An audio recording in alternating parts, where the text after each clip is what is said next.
I'm getting ready to do a wheel bearing on a 2016 Mazda 3 iSport. So the driver's side wheel bearing kind of gave out on us unexpectedly. So today we're going to put a wheel bearing on, and I'm going to take you through my journey. So get ready. This is going to be interesting and hot.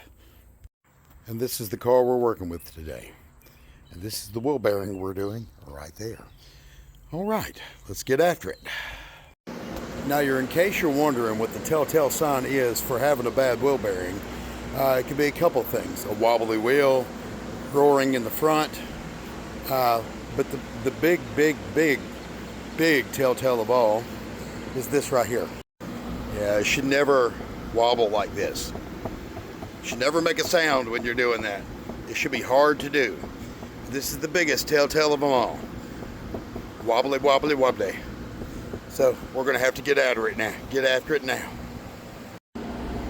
Now, one thing I like to do once we get everything off, I like to spray a little penetrating oil around this area here. That way when I go get the rotor off, it'll be soaked enough where hopefully it will come straight off. And if you notice, we don't actually have the normal Phillips screw that you have to either drill out or beat out or heat out to access to get the rotor off. So that being said, I'm going to put some penetrating oil on this right here and take the rest of this off and get it taken care of. It's a little hot, so I'm going to stutter a little bit, so y'all bear with me. All right, so here we are. What we've done, we took the wheel off, then we took the brake caliper off. That was 213 millimeters. No, excuse me, 12 millimeter. So the things you're going to need: a 32 millimeter socket, a 17 and a 14 millimeter socket. I used an impact because everything's got light taught on it. So the nut, actually, after further inspection, the nut was loose. It's what destroyed the wheel bearing. So I'll be taking care of that also, most definitely. I'll be putting this back in place, putting it all back together, and making sure it's propped down to the proper specs, which I'll look up and let y'all know what that is also here in just a minute. So I'll do a step-by-step tutorial. What I'm going to do right now is I'm going to clean this up with some Brillo pad, and I'm going to use some blaster, and you know what that is if you're doing this type of stuff. So I'm going to clean this up real good. I'm going to put a little little grease in there to keep it protected.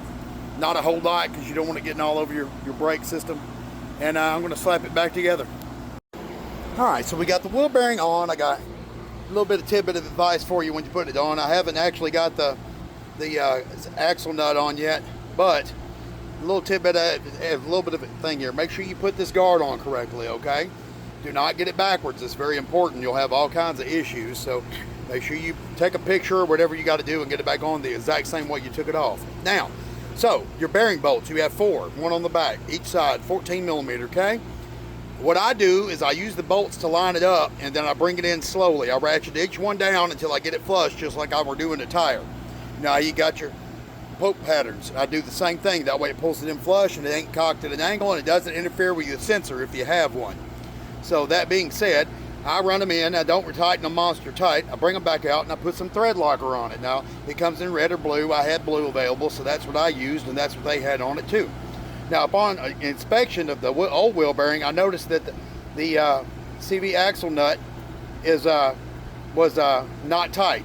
So that being said, that could have been the problem, or the bearing was bad and it loosened up the nut. So either way, it was easy to get off.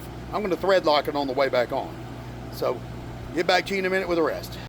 And all right, guys, we are done. As you can see, I got to clean up the car a little bit where I touched the side of it, but I even rotated the tire because there was a little wear from the wheel bearing being bad.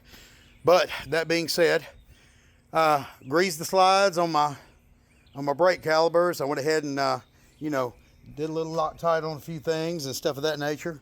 And I also had to do it on the caliper bracket to hold it in place. Grease behind the tire so that way if I ever have to take everything off again, it won't be so bad. Just a light coating, and then rub off with the napkin. It ain't got to be real. Definitely don't want it thick. You don't want it getting on your rotors. So that being said, guys, I'm done. We're riding. We're driving. Going to take a test drive now, make sure everything's copacetic. So that being said, hope I got it all knocked out. Hope y'all enjoy the video. If not, or have any questions, just let me know. Maybe I left out a step that I forgot to tell you, but I doubt it. I tried to go step by step and fill y'all in how I went. Y'all have a great day, and thank you for watching.